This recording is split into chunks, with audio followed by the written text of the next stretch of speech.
I'm sitting here in my garage at my steel bench, the bench I welded with my own hands. It's solid, it's heavy. I am 46, and for the first time, the weight feels different.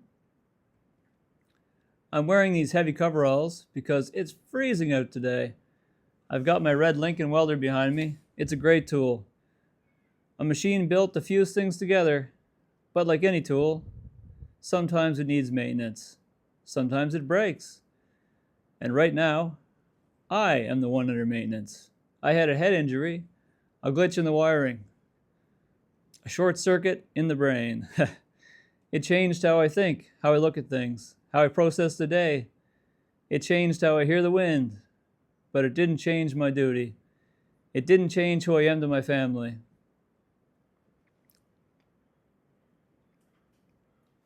At 46, you are the anchor. Your wife looks to you. The kids look to you. You are the one who fixes the sink, the one who plans the future, the one who has the answers, the one who doesn't flinch. But what happens when the anchor's dragging? What happens when the engine stalls out? You feel like an outcast in your own home. Not because they don't love you, but because you can't find the old you anymore.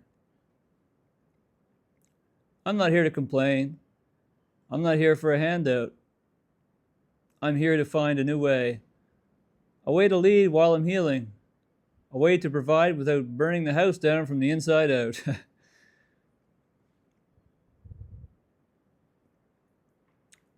We were raised to be silent, to be tough, to never show the damage. But the damage is real. The fog is real. And pretending it isn't there, that's the real danger. That's how you lose everything you're fighting for.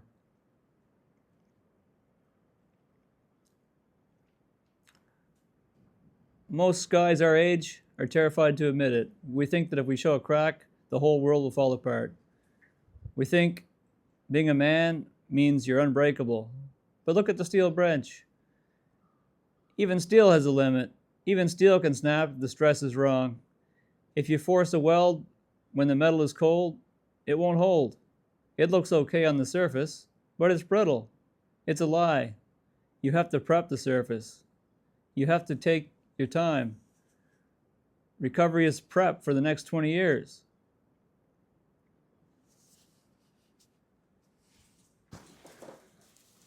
The system we live inside is a meat grinder. It wants us to work until we drop dead. It tells us that providing means sacrifice at any cost. Your health, your mind, your soul. But what good am I to my family if I'm a shell? What good is the paycheck if the man behind it is a ghost? I'm redefining what providing actually means. It means being around for the long haul. It means protecting my health so I can be there for graduations, for the weddings, the quiet mornings, the real life. This injury forced me to look at the blueprints, the plans I made when I was 20, and I realized the old plan wasn't sustainable. It was a slow motion train wreck. I'm building a new plan, a plan that includes rest, a plan that includes truth, and a plan that lets me breathe. We spend so much energy trying to look like we have it all together. For the neighbors, for the boss, for the world. But the world doesn't sleep in your bed. The world doesn't sit at your table. Your family does. They don't need a superhero. They need you. They need the real man, not the mask. It's hard to sit here and talk slow. I want to be fast. I want to be sharp. And I want to be the guy who can juggle 10 things at once. I want to run the shop and the house and the world. But my brain is telling me one thing at a time. I'm using this teleprompter because I have to. I used to be ashamed of needing help, of needing a safety net. But why? I use a clamp to hold steel. I use a level to check a line. I use the welder to fuse joints. The prompter is just another tool. It holds my thoughts so I don't have to. I can deliver the message. The stubble, the garage, the cold.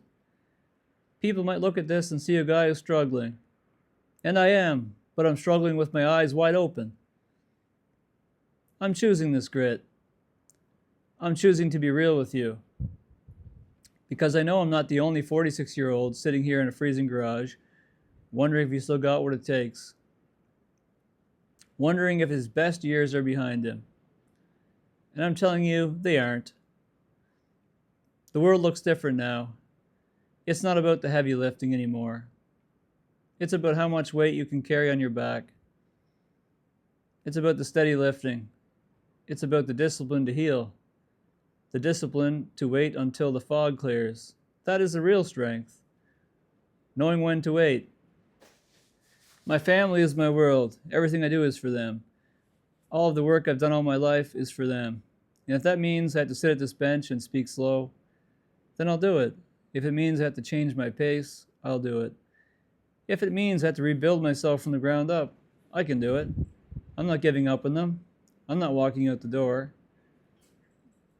I'm giving up on the lie that I had to be perfect.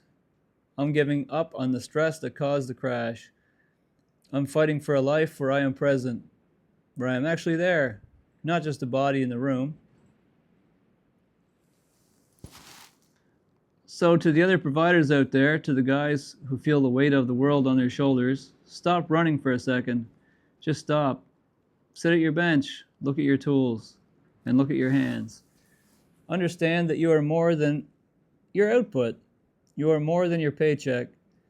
You are the leader of your tribe, and a leader knows when to retreat to the garage and sharpen the axe and fix his equipment. That's what I'm doing. I'm sharpening, I'm healing. I'm preparing for the next 40 years, and I'm not done yet. Leave a comment. Tell me how you're holding up.